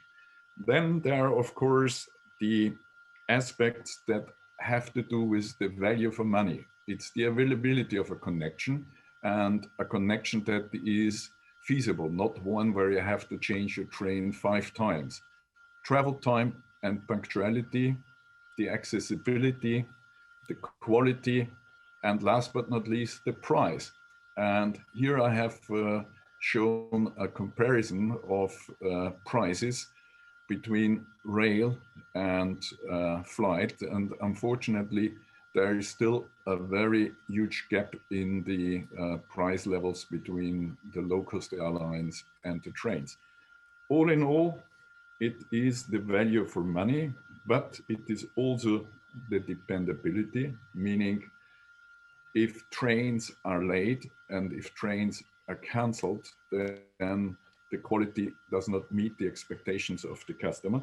And should there be an emergency situation, and we hear it all the times from passenger surveys, accurate and immediate passenger information is enormously important in order to drive customer satisfaction. Now on the background, if we move to my final slide, I show you a number of actions which are also more or less in line with what has been proposed by RLI and which has also been mentioned in the document of the Dutch ministry. We need to develop the European high-speed network, and we need to possibly start by connecting the major cities in Europe. Another aspect that is important is to connect the railway network to the main airports. If you look into the top 10 connections in Europe that have the highest number of flight passengers, you see that in almost all cases, the respective airports are not well connected to the train network. In the Netherlands, Schiphol is of course directly connected with an airport, but for instance, in Germany, neither Berlin, Munich, nor Hamburg have a connection of the train network, of the high-level train network to the airport. The European network of night trains is also very important as a complementary offer to the daytime high-speed trains, but we still have a lot to work to eliminate inefficiencies on the railway network, both in the infrastructure, we have still some bottlenecks, but also in terms of operational procedures, having to change the local driver at the border because of language barriers. So this all lead to a strategy for the industrial policy for rail, because it needs to be a European approach, and we need to go away from the current approach that is focused on the respective national priorities. Finally, we believe, and it has been mentioned before, that capacity of the railway system and the traffic coordination needs to be managed at the European level, with a first step notably being the corridor management. And finally, all of this will not be possible without significant investment in the railway project, perhaps with a better coordination of the various projects. So with all of this, I am a true believer that we can shape a future of railway transport to provide a safe, connected, and affordable railway system, which has a minimum environmental footprint and brings us towards a green Europe. So this is my views, which I believe are very well aligned with the study that we are discussing today. Yes, thank you very much, Joseph Doppelbauer. And indeed, that was the key question. How do the views align? And it seems that they're very much aligned. Thank you for sharing the perspective of the ERA. And stay with us as well for the final panel debate. I'm going to move quickly back to Libor Lochman, who is now joining us by the good old phone. Libor, I hope we can hear you well now. Good morning. We're heading over to the Executive Director of the Community of European Railway and Infrastructure Companies, Libor Lochman. Libor, good morning. Your members are representing 92% of the passenger rail operations in Europe. So definitely you represent basically all the players in this field. Let's validate first quickly our ambition. Are you also aligned with that stimulating European or international passenger rail is really beneficial and that we should all put our shoulders to that? Thank you very much. In fact, I will start from a slightly broader perspective. We can go straight to the next slide. I mean, that's what you have seen already on the screen before, so that we are representing, yes, as you said, the majority of the passenger operating companies. But since we are really the system, I would say, association representing the railway here in Brussels vis-à-vis the policymakers, we take care also of the freight operating companies and obviously the infrastructure as well. So we are whatever we do, we always have to see the system benefits at the first place as a priority. Now, from that sense, so I would not start talking purely about the corridors only. So we can switch to the next slide, please. Because for me, what is essentially is the complete single European railway area. And I know you mentioned that you like the abbreviation, so you have the first one here, the SERA or SERA, which is the single European railway area. And that's something which is embedded in the regulation. And it's something that if we wish to see any improvement of the rail sector in Europe, this is what has to deliver at the first place. Because then consequently, we will be able to offer the high quality customer-oriented services. What we need, however, is also the level playing field across all the transportation modes. And I will come back in my next slide as well, because we have to see the potential of the railway in the entire complexity. What we are going to do from our side, this is, the continuous effort of being the safest mode. And now, if I just link to what Josef said a few seconds ago, it's safety, but also in the future, we will have to take care of the health and safety due to the COVID infection or pandemic.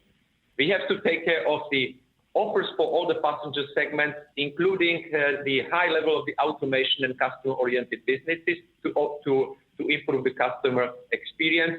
Also through the ticketing, I fully agree with that. What has been said in the previous by the previous speakers, we have to improve the service for the customers, starting from the ticketing one.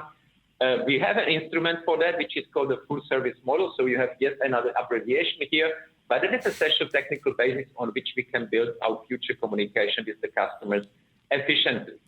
If you switch to the next one, this was the sector. Now I connect to what Daniel has been explaining. We have a huge expectation from the intention of the European Union to become the first zero economy by 2050. So really that the Green Deal is going to deliver. And the Green Deal can only deliver if the rail is going to play an essential role in that. Not only, of course, in the context of the international services, but in general. And where we have to improve all variety of the framework conditions that I said before. So we have to have essential conditions for improvement of the cross-border interoperability. And believe or not, even though that we mostly share the very same track route, we are still far from enjoying the same conditions on the various sides of the border. We have to improve also the multimodal connectivity. That's why the railroad connectivity is mentioned again. But now if we talk about the Green Deal and to make the rail attractive, that's what I said previously, we have to set also the conditions right across the modes. So the implementation of the polluter pay and user pay principles should help us to attract the customers to the rail services more nationally as well as internationally. What we have to do then on the side of the infrastructure is further improving the connectivity, electrifying the tracks, increasing the speed, digitalizing the railways, and also exploring the potential of how to attract the private investors into that. And last but not least, and this is what again needs to be well connected, not only through the Green Deal but also the budget of the Union, is the funding for the research and innovation. We have to improve. We have to improve a lot, and we need to invest into the research innovation as well. So that will be about the Green Deal. Now the next will be what we expect, and the next slide, please.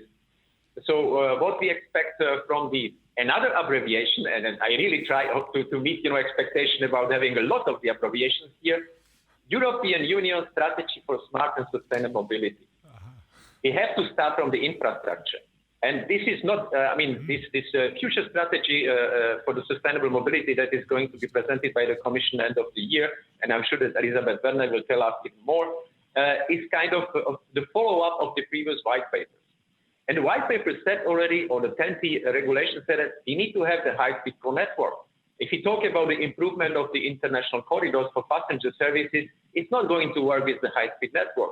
So we need to have the completion of those essential infrastructures as quickly as possible. And of course, we have to eliminate the missing list and transport bottlenecks, because you will never have a good, attractive connections across the border if you still have the missing links as we have today. Plus, and that's again about the multimodal connectivity, we will not be able to serve the customers door to door without having perfect connections to the other alternative modes from our terminals and the stations. So the infrastructure. Of course, we do not stop at infrastructure, so we move to the next slide, please. Because if we deal with infrastructure, we have a number of services, and your 4-layer model is in fact showing that very clearly that we need to have the services on the train and with the train, and then also the auxiliary services on the passenger side. So if we achieve the infrastructure, or we reach the infrastructure that allow us to be competitive with regards to the speed and with regards to the quality of service for the distances up to 1,000 kilometers, so being competitive vis-a-vis the private cars, but mainly without the short-haul flights, we can be partially winning the case. Then, of course, we need to improve the ticketing, and we need to be also connected throughout the multimodal offers. So that's why the mobility as a service is going to play an essential role. And last but not least, if we talk about the cross-border international rail services, we definitely wish to be also fully accessible. So serving not only, I would say, the classic customers, but also the passengers with reduced mobility. So this is our challenge that is standing and ahead of us. And we believe that your concept of the corridors with our concept of what needs to be promoted through the new strategies and the commitment of the state and the companies can really be very productive. And if it is, and that will be my last slide, in fact, now, if it is like that, then we achieve our huge challenge. And the huge challenge is that to double the modal share of the passenger traffic to achieve the level of at least 15% by 2030 and 20% by 2050, in which obviously, again, the international passenger services must play an essential, crucial role. So with that, thank you for the opportunity to contribute. I believe that, again, your approach and the approach of the Dutch government or the Dutch Ministry for Transport and Water Management is perfectly aligned, and we have a lot to do together with the other member states and together with all the stakeholders. Thank you. Thank you, Lieber Lochman, for your first reflections. We'll get back to you also during the panel debate. For the sake of time, we promised our viewers in the timetable below that would start at 11:30, but we will delay that a little bit because we haven't heard from our last panelist yet. So stay tuned, Lieber. I'd like to introduce our last panelist, who was already referenced by Daniel Mes, Elisabeth Werner, Director of Land Transport of the European Commission, Directorate General MOVE. Elisabeth, good morning. Good morning. Good Yes. morning. Thank you very much. It's a very lively event, and it was very interesting to listen. It's very timely also as we stand ahead of 2021, the European Year of Railways. And I think that's exactly the type of discussions and events that we would like to do for the next 12 months as well. Yeah. For the European Commission, cross-border rail is of course central. I mean, for us, the cross-border, the international aspect is our bread and butter. We want to have the free movement of people, the free movement of goods, and the free movement of services, meaning the same companies can provide everywhere in Europe. And with COVID and the Green Deal, there is a sense of urgency. There is a lot of impatience for rail to deliver. I can only agree with what Daniel has said. In the RLI report, what I was really focusing on is the 4 layers, and you presented the 4 layers again at the beginning. In my reflection, I wanted to look at those and see a bit also what Europe has done or where more should be done. You have the basic layer, the infrastructure layer, and we have the trans-European networks, our basic infrastructure layers in place for quite a while. I'll try to show you briefly what this looks like from our point of view, multicolored and very nicely linking main ports, main cities, and of course, essentially airports. We will if you can just have a printout. Just Elisabeth, quick question. What do the different colors mean in this visual? The different colors mean the different corridors that we have in place. Okay. All of these corridors are multimodal. Okay. So you'll find passenger rail on all of those. Many of it is actually high-speed rail. Yeah. I just wanted to show you this as a teaser because in the next months and certainly in the next year, we want to show a map when these connections, when this infrastructure is finally built by 2030, which is the deadline that was agreed with the member states, what railway connections will become possible, how they will become more attractive, because the connecting time is down and you have the infrastructure in place. So that's the bottom layer of the infrastructure. You had on top of that the second layer, and that was the rail traffic management. There we have something that we, and you like abbreviations, I'm sure, we call the European Rail Traffic Management System. Mm-hmm. And we've been trying to roll that out for a long, long time to make sure the trains are safely moving on these corridors and that we get the maximum out of this infrastructure that is in place. And here that's very important that you have the same system everywhere in Europe, because that's what makes rail complicated and expensive when the train has to stop at the border, switch to a different traffic management system, or even be equipped with several systems at the same time. So here we want to move to a single European system. The concept is in place. Again, our deadline is 2030 because Jeroen is absolutely right. That doesn't move very quickly if you speak about infrastructure, hard infrastructure, or digital infrastructure. Then you have the transport services. And I understand the third layer is essentially being the one about the trains and of course the railway companies operating. And it was already said by previous speakers as well, we have a fourth railway package, and that railway package needs to be implemented. It means you get rid of all the national differences in the rule book of the different technical standards, but it also means that the same railway company can deliver a service everywhere in Europe. So it's the same train being able to operate and the same company being able to operate everywhere in Europe. It also has these rules about what are the conditions for providing subsidies to the companies so that we really have a level playing field in place. And then you have this upper layer. And I think it's the upper layer that we really, really should focus on very strongly in the next few years. This is where it's the services and the interface with the passengers. And this is where the digitalization brings a fundamental change to the game that we have here. We want to move to mobility as a service. And we also, of course, want to connect the railway with the rest of the transport systems. You'd want to move as a passenger door to door, and you don't want to live in the railway station, even if you want it to be reasonably close here. So this is where I think a lot of our focus needs to be in the next years, and this is the ticketing, and it was mentioned, and it is very central, and we will want to do some improvements there. It is simply not acceptable that for airlines, you can find very many platforms that offer you this. But for railways, you have to have a pretty good idea of what you want before you can actually manage to buy a ticket. It's also, I think, the question of the suitable rolling stock, that when a company wants to enter the market, it shouldn't need to wait for a long, long time to find the trains. And it's, of course, timetabling, because it's timetabling that makes a connection attractive, and especially when it's international, that's currently very bothersome. So here what I think is that we have a lot of European initiatives on the lower levels, and we need to put our attention more on the upper levels, because you need to act at the corridor level, you need to act at the network level, you need to act at the European level.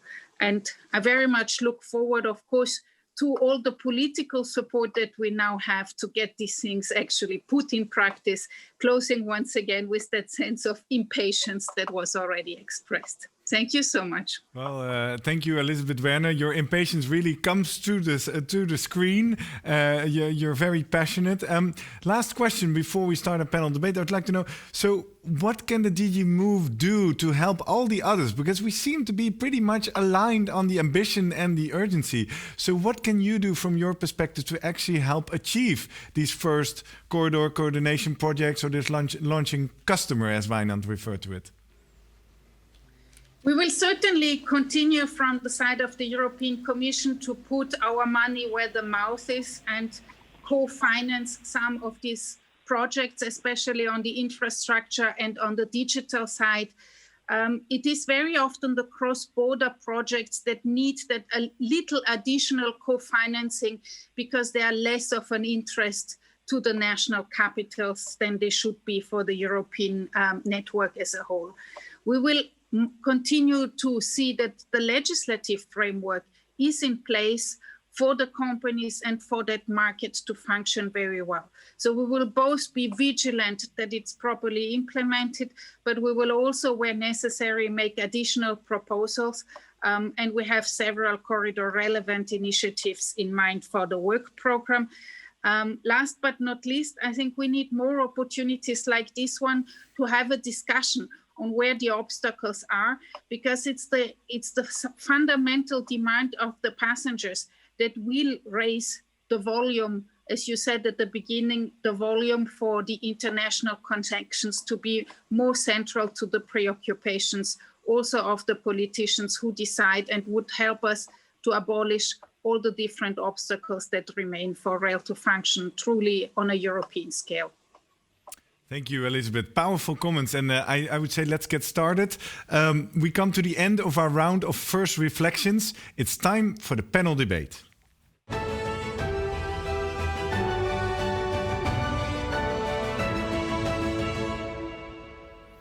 Yeah, because Jeroen Kok, Wijnand Veeneman still with me here in the studio in The Hague. It breeds a lot of urgency, it breeds a lot of good intentions, but I see also in the comments from our viewers, there's some impatience. Jan Koning is literally writing, the problems mentioned have been known for decades. What is really being done to implement these problems? What kind of feeling are you standing here when we listen to all these different reflections? I mean, first, I think Daniel was already referring to the magnificent Elizabeth. So that is inspiring. I mean, yes, of course, this is talk, but I think, well, I've been involved in this train in front of me 25 years ago. The tone of the discussion is different. The urgency is widespread. So I'm hopeful. But how can we capitalize that momentum into actions and find the launching customer? Presented by Wijnand, I think is the key for the next couple of months. Exactly. Well, let's start to find out how to do that. Wijnand, how do you stand here? What feeling comes up when you listen to our panelists? Well, a lot of the changes needed are discussed are those long lines of change that we need and that have been going on for quite some time already. And that bump into all kinds of realities that slow them down. And this is where I think that the approach that we talk about tries to simplify and this whole problem, bringing it down to a scale in which we can move more swiftly and deliver services on those corridors. Exactly. Ties nicely into a comment that Jaap Modder just wrote. What are we going to do tomorrow? We know everything now. Let's get into action. Well, let's explain. We've structured this panel debate on the basis of a few statements, agree, disagree statements. And I've just launched the first one for our viewers. What is holding us back? And the first thing could be, and we've referred to it earlier, Jeroen, the national interests are the main factor curtailing the international potential of rail travel.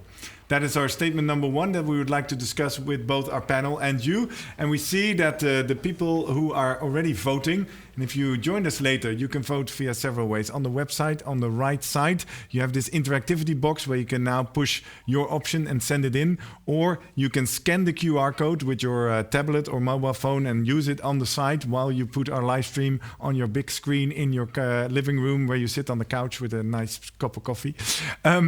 We see here a quite strong opinion from our voters, at least, from our participants who vote, who say, the majority says, agree. It's the national interests that are holding us back. Where do you stand on this statement? Yeah, and I think that is not necessarily bad, because like in Europe, we have shown that that rail can have a very substantial role in transit around cities. It's doing quite well. Yeah. Yet it's that international piece which is lacking. So it's, I think, in my view, not to discourage national interests, but it's about improving and increasing the international voice, as also was mentioned by Joseph. Yeah. How about you, Wijnand? Where do you stand on this statement? Agree or disagree? Short answer first. I totally agree there. Totally agree. Yeah, in the sense that there is, but I totally agree with Jeroen that there's this dichotomy between national and international. If you don't have national services, you can get to Berlin, but you cannot get through to Germany. So this is where they are connected. Let's see how our panel responds to this one. If I can get my panel on the screen, is there anybody of you who would vote disagree to the statement? It's the national interests that are curtailing our international efforts. Is there a disagree in my panel? Daniel, Monica? No? Everybody aligned on this one. Because that's the beauty of putting statements in. If we all agree, we don't need to discuss, right? Okay. And is there anybody, Jeroen explained it very nicely. Yeah, Joseph, please entail. How can we deal with this? What do we need to do to indeed raise that volume of the voice of international? Well, I believe we should be a bit more nuanced. As Jeroen said, we need to acknowledge the strong role of rail in the regional, in the suburban transport, and the good contribution of the national systems. But there is also the aspect of the complexity. The complexity of running across borders is much bigger than if you stay within a single country. But we should also not hide the fact that we have made a significant progress with the Fourth Railway Package, because since 2019, we have a European authority. We have the European Union Agency for Railways giving single safety certificates for an operator that may operate across borders. And we are authorizing vehicles. Since the start of our task in June 2019, we have already authorized almost 11,000 vehicles. So this is making the international travel as simple in the future as currently the national one is. And by that, we can also include the international element and combine it with the national to create a European efficient railway network. Yeah. So indeed, you're saying, please keep nuanced, like you were saying. There's a relation between national and international transfers, and you are saying, Joseph, there's already a lot of progress being made, especially on the safety and on the infrastructure side. Yet, Joseph, I hope you agree. You feel the impatience, right? Both of our viewers and some of the members in the panel. And impatience is very justified, because progress in rail is very slow. And our message, I believe, shared by all panelists is we need to move ahead, and we need to move ahead quickly. All right. I see a lot of nodding heads. Let's move into our second statement to see if we can get some debate there. Because Jeroen, you already kickstarted in our first very discussion here on the coffee table about the point that it's not infrastructure, right? Often we say, we want to improve international rate. Let's start with more infrastructure, better infrastructure, all these long-term investments. I launched the poll for our viewers as well. Improving international rail requires better international cooperation, not investments in infrastructure. I hear the nuance coming, Joseph, but let's polarize a little bit. Wijnand, where do you stand? Agree, disagree? I said disagree here. Disagree? Disagree. Because obviously you need some investments in infrastructure, but the way that we've been thinking about it is we need these big new lines everywhere, which is the wrong way to think about it. Yes, you need services that are integrated. We started from the top and then we go down, and then you have a look at what infrastructure you need to adding to the existing system. And that sometimes isn't these big honking new railway lines, but it is specific investments where on that corridor level you decide, look, we need more capacity here, and this is what we should deliver. Yeah. So we know the answer is end, but we're kind of looking what do we prioritize? But you say so there is a need for infrastructure investment. Yeah, exactly. So this is where I saw the knot, and that's not right. Okay, cool. Jeroen? No, I mean, it's always fun to kind of try and polarize. What I would like to add, though, is then also the infrastructure is not necessarily a new connection, but it's on the international rail network, but it's also infrastructure and actually linking it with the cities that you're traveling, so the better station connections. And it was mentioned by a couple of panelists. But I think if you look at it that way, then again, if you're taking the consumer approach first, then that type of infrastructure might be even more important than another link on an already amazing network. Let's see and hear from our panelists where they stay on that debate between cooperation and infrastructure. Monica, can I give the first floor to you? Yes. It's not infrastructure, Monica. You and your members, you are good enough. We need to better cooperate. Yeah, no, we do this. I mean, we do this internally and externally as well. But there's a great trend, of course. I mean, if you want to do international passenger corridors, you have to look around the corner and to actually connect to other facilities. That's evident. So that's why I raised digitalization. You can do train services on demand. You can link it with, let's say, bus arrivals or airline arrivals. The classical timetable we have today, I think it will fade away and be more an intelligent, smart, on-demand timetable, maybe developed by Joseph or by the Commission or by both. And we also need to see how we connect in the future with other modes. So we have a on a small scale, different transport modes. We have some members who also look into cooperation with digital companies, with other service providers. We have reached out to the airports, for example, as a ground part of aviation. We have a standing cooperation with CEDA, with our road infrastructure friends, and we have a very interesting exchange. And there's some sort of cultural gap still, but we are overcoming it. We're looking into asset management now together. We're looking into resilience. That's a very important point. How resilient is your future infrastructure network? And this is in the making of. Wow. And as Joseph said, we have the forced weather package is slowly distilling into on the national ground. An important point is standardization or the system architecture, for example, so that we don't create a variety of non-interoperable solutions in the digital sphere, which can't be plugged in and exchanged. And that is a big thing. So let's say the cooperation will naturally increase on the digital level and on the physical level. Mm-hmm. Jeroen, you wanted to comment? Yeah, I thought it was very interesting today that Monica's focus on the digitization, and other panelists have alluded to it as well. Because that one is available to us to deliver a result faster. But second, in order for digitization to work, you really need to look closely also at the governance and, for example, the rules in which you do that, and the availability of data and sharing and transparency.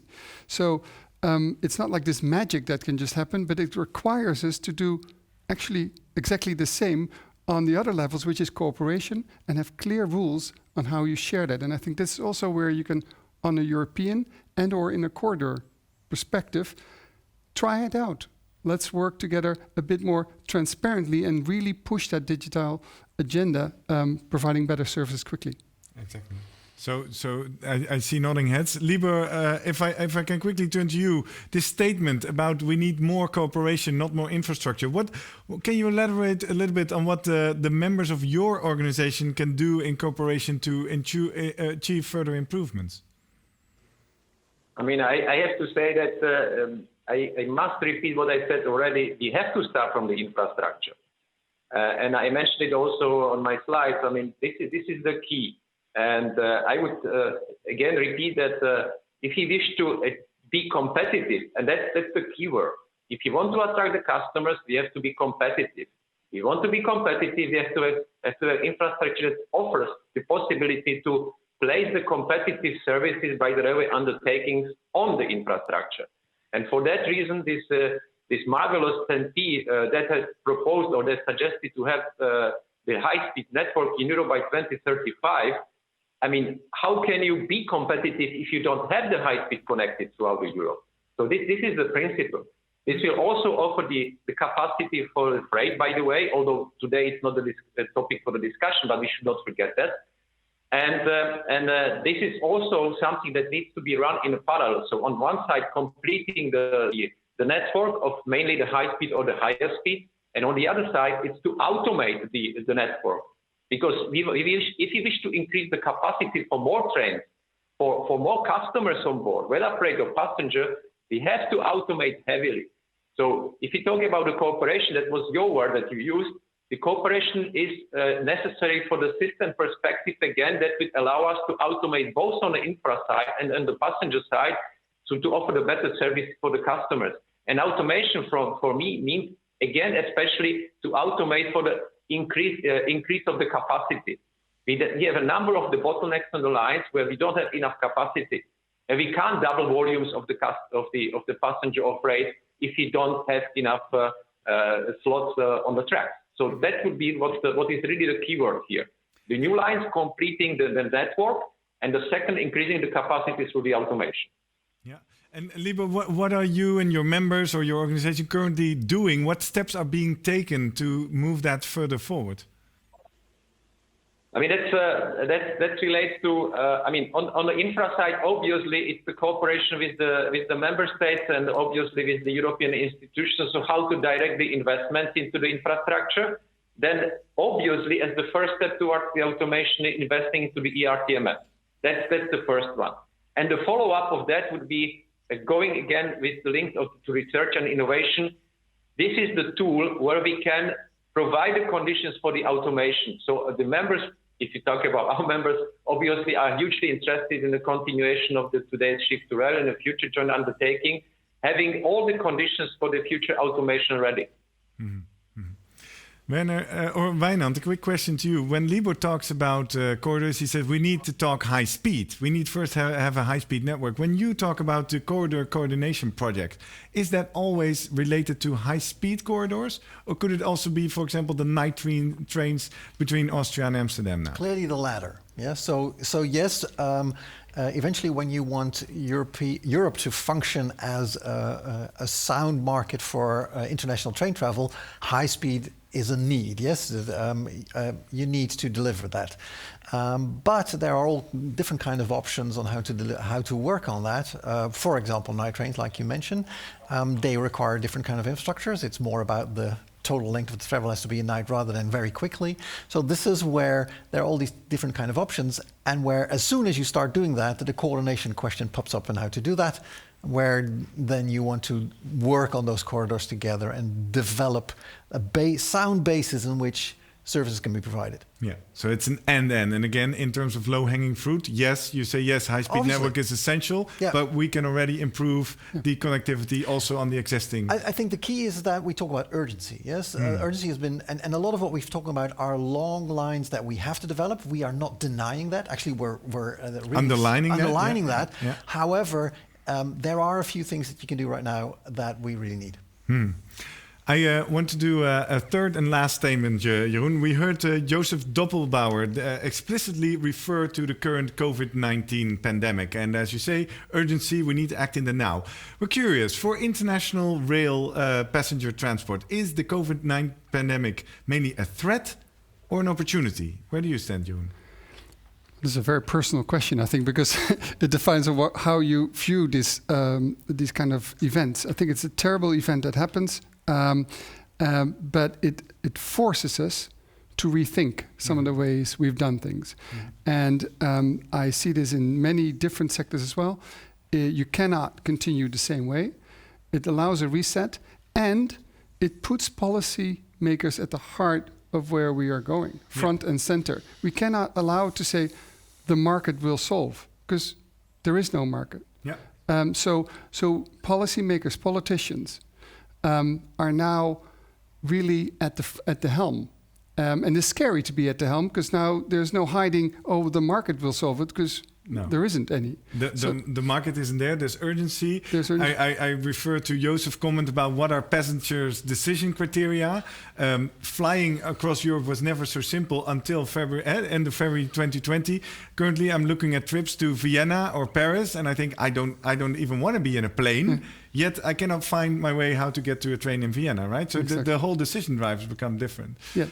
Wijnand, opportunity or threat, the COVID? Opportunity in that sense, yes. So in the sense that when you think about what rail can deliver in terms of COVID safety compared to air travel, it seems to have more potential. Yes. Still, it's highly challenging because reduced capacity also in vehicles. How do you do that?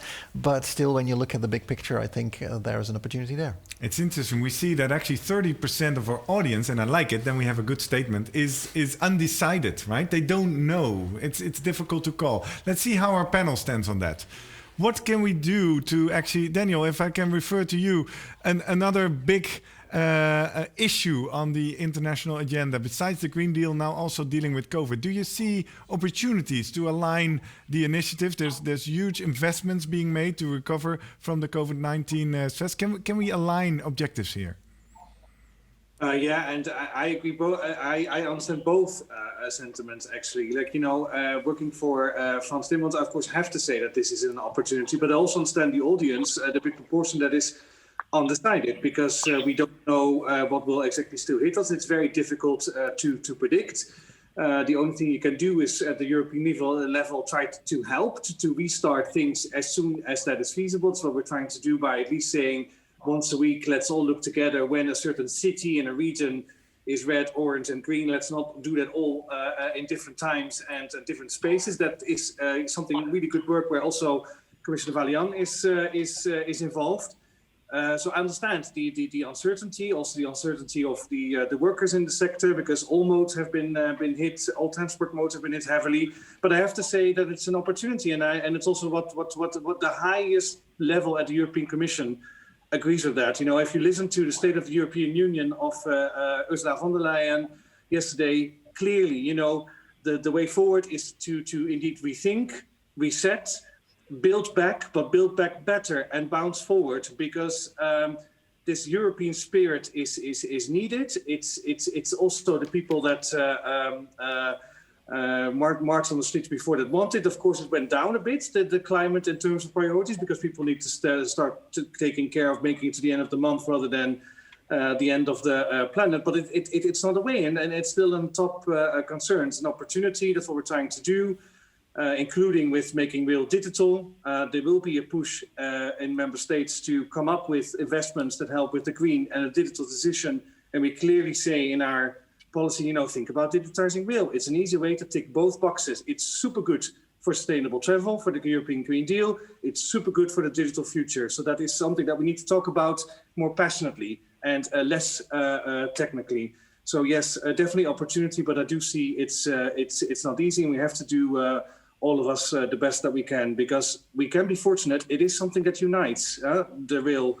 The potential of rail. It is something that young people really like, and it's also something that my father-in-law, who is a bit less progressive when it comes to the climate, and he does like his memory of night trains when he traveled. It is something that unites, and that's the spirit to seize upon.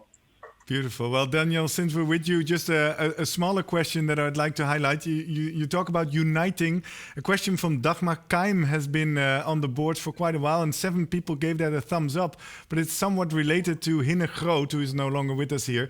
He talked about the platform that Secretary of State Stientje van Veldhoven launched to talk with all the political powers about this. And the question of Dagmar is, can the cities with international stops also join this platform, right? We're talking national here, but can the regional governments also join? Since you're close to the political heart, do you know anything about that? Yeah, like, and I think that one can even talk about like that hopefully becomes an alliance. Platform is of course a good word to use to make sure that you work in an open format. An alliance, I think, is also a good way to talk about it. As I said, like we are committed within the European Commission to give a follow-up to that work, which is already an important thing, to give the sense that, you know, everybody feels urgency. We need to start doing this. And yes, like you only get things done really in politics if you create a movement. And if cities can help in that sense, that's all the better. Because at least me personally, you know, I would have had a happy mandate at the Commission where I can say I did my bit to not only make rail better, but just a cool way to travel across Europe, and cities can play a key role there. We see Hinne Groot coming on air as well. He's actually still with us. I thought he'd already left. Hinne, did Daniel cover well for you? Can the cities with international connections also connect to this platform? Well, we are starting with member states, our natural colleagues, but of course the cities are an important partner, and we have to discuss how we can liaise with the partners, because I know the cities are very active in this. So we will have to make this liaison and to see how we can use this motivation. Yeah, I can imagine. I was thinking, Wijnand, when you mentioned, and I keep repeating it because I like it, the launching customer concept, that there might be ambitious people in local governments, regional or city governments, who say, this is the plan, let us be the corridor, right? Let me make myself strong, forget all about getting everything harmonized in Europe. I want that my city connects to Amsterdam, Paris, whatever, and take the lead. It illustrates well that there's a different kind of conversation going on than in an open access kind of environment. Yes, so this is where indeed that's the conversation that we want to develop, that where cities can join in, that they might actually have some money available to get their city on such a corridor, and now you can use that to buy in services, develop the services, mature the market. Exactly, beautifully.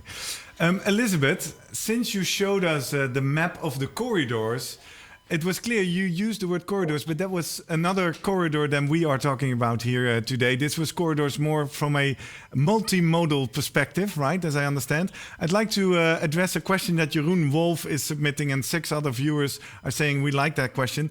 How do you reflect on the necessity of creating a level playing field in Europe between international rail compared to aviation, also in the light of the Green Deal? For example, no VAT on aviation fuel, no VAT on aviation tickets. From your perspective as the DG Move, can you elaborate on that a bit? Thank you. That's a very key question that comes up often. I'm sure other panelists will want to say something. Price and market forces work to some extent in the rail sector. Other colleagues have already referred to the subsidies and the public service obligations. It is, I think, very important that it is also affordable and attractive to use the railways. And the railways, of course, have a very big part of the fixed costs. The infrastructure, we have to face it, is expensive. This being said, there is a number of measures that are ongoing where we look at the relative pricing. And here, what I really want to underline is the environmental and climate aspect, where the railways come out in the comparison as putting less costs on society compared to other modes, because they are very energy efficient.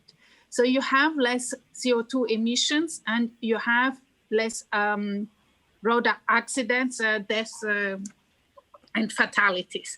This is where the big advantage of railway lies, when the burden or the price really goes into the infrastructure. So once you have these tracks, and I want to really say that in Europe we have very good infrastructure, I think the compelling argument is to make maximum use of it. We have invested, member states have invested so much money into the infrastructure that now it's about smartly using it by maximizing the traffic on it. And I think the price incentives overall, when you compare the different transport modes between the aviation, between the road transport, this is where some rebalancing can easily take place. The VAT, the fuel taxes, but also, of course, infrastructure charging are elements there. I'm extremely proud to say, for instance, that we have been able to propose and have adopted in a record time a possibility for the member states to reduce the infrastructure charges, the track access charges for the railways, to give them a boost after the COVID crisis. That's exactly the sort of incentive that would put railways in a better position compared to other modes, and they are available. Mm-hmm. Mm-hmm. Okay, thanks for comment, Jeroen. You want to add something to that? Do I see that? No? No, I think it's, I'm inspired. And one of the themes that was presented by the panel is in relation also to where we are today. It's not about bouncing back, it's about bouncing forward. And I think that's a good frame. That's a good message. Well, for all the people who might have joined us later, because you've been sharing the link on #InternationalRail rail like crazy, I would like to ask all panelists to briefly see if you can formulate that one thing, as Jaap Modder already answered, the one thing we really should start doing tomorrow. What is your intended action? Because as we all know, it's very nice that we spend 2 hours together in a virtual room. We're in the comfort of our own homes and safety. We have coffee, we have snacks. But if we're not going to really do something with everything we've heard and talked about today, nothing is going to change. So if we can just go in the same order as we took our panel when we started. Daniel, what is the key thing you would like to urge our participants today to start doing tomorrow? I think that you only get this done if you talk passionately about this, make rail cool again. I think there's so much in that statement, because it's sort of like the youth that wants it. It's the hip thing about it. It's easy ticketing. There's no point in having high-speed lines only if people can't book it easily. So make rail cool again. I think that's the message for us the coming 5 years. Beautifully. And with the year of rail coming up in 2021, I think this could be the key thing. Thank you for being with us today, Daniel Mes. Monica Heiming of the European Infrastructure Managers. What is your key final plea to our participants today? What should they do tomorrow? I mean, I like Daniel's proposal to make rail cool again and give it a Tesla moment or a Hyperloop thing. So maybe we are a combination of everything. As infrastructure manager, making tracks cool again. Have they ever been cool? I don't know. To make them look sexy and attractive, I don't know. But on the digitalization, I can make a hit. So we need really a lot of money, to bring railways into the next century and make it really the best mode of transport in the world, and also be the backbone of all the transport modes, and to really reach out to everybody in a very efficient and cost efficient and sexy manner. So exactly. Yeah, and it is clear from your words today that you are ready and willing to move as infrastructure managers. Thank you for being with us, Monica Heiming, as well. And we move to Libor Lochman. Libor, what is your final message? What should we really start doing tomorrow if we want to speed up with all our ambitions that we share? I will be very short. Accelerating automation and improving the customer experience. The first place, of course, the booking system. Should be highest on the agenda, automation and ticketing booking. Thank you. Thank you for being with us on behalf of CER as well, Libor. And please stay tuned. We see Daniel switching off, but obviously we're going to soon go to our virtual networking break, which is taking place in this same Zoom meeting. So stay tuned if you want to connect with some of the participants. While I'm moving to Joseph Doppelbauer. Joseph, what is your key last plea for action for our participants? Well, I am considering tomorrow as more short-term, and I am taking up a statement that Elizabeth has made. I believe we should make smarter use of the existing infrastructure. That means create connections. Someone mentioned the night train between Amsterdam and Vienna, for instance, but the infrastructure is there. We need to create attractive coordinations. We need to promote these connections. And we need to make these connections easily accessible to potential users via booking platforms. So this would be my message. Get on with it, get it done, create the connections and promote them. Beautiful.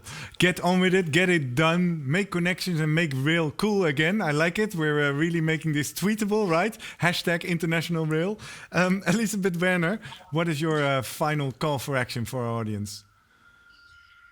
I'll continue with the tweetable lines. I think there are no more excuses. There is really a good framework in place and there is a lot of demand and impatience. So don't change track, change gear. Exactly. Well, thank you for joining us as well. Let me finish with my panel here in the studio. Wijnand Veneman, what is your final plea to our audience to get into action? So basically, I think that the possible, that we see where the complexities are, and that we provide answers on how to move forward on those complexities. They're not just the technology, they're the way that we work together and how we structure that and simplify that. I think that should make things easier. Let's do that. Let's do that. Jeroen, and then we end together again. We started together as chair of the committee for this wonderful report and, more important, this letter to the EU Commission. How do you stand here? What do you feel after 2 hours traveling through Europe virtually? Well, I'm enthused, and I think it's about not bouncing back and restore, but it's bouncing forward. If that's cool and sexy and connected, I think that those are the right words.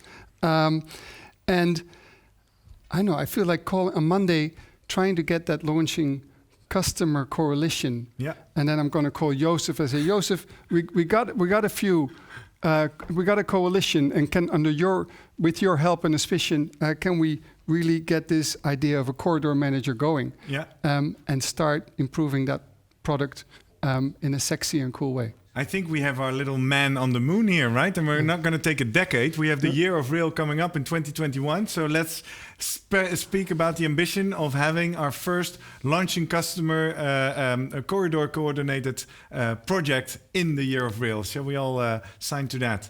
Yes, sir. Well, in order to do that, as Elisabeth Werner already said, the most important thing is that we keep doing things like this, connecting. But so far, it's basically been us, the 6, 7 of us talking together. But from now on, that is going to be different, because we are opening this exact Zoom meeting that you see on the screen here for all of you to join us in a virtual lunch networking break.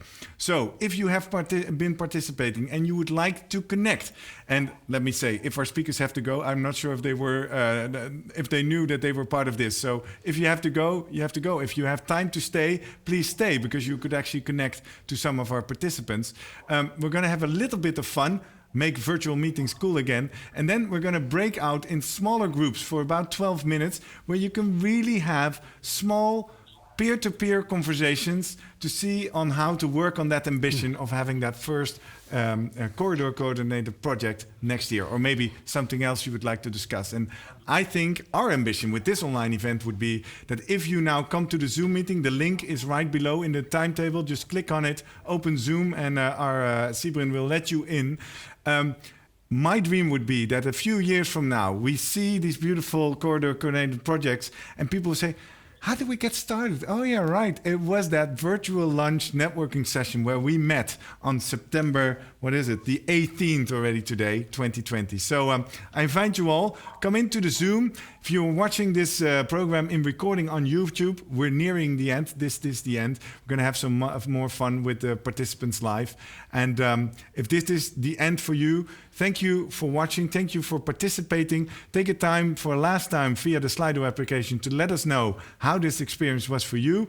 And to be honest, and there we see some people coming. Bram van der Glint, Francis is coming, Anita is coming. So it is working. Welcome to you all. I'm closing the live stream here now, and we're going to have some fun in the Zoom meeting. Click on the link below. That's it for now on the live stream. Thank you for participating.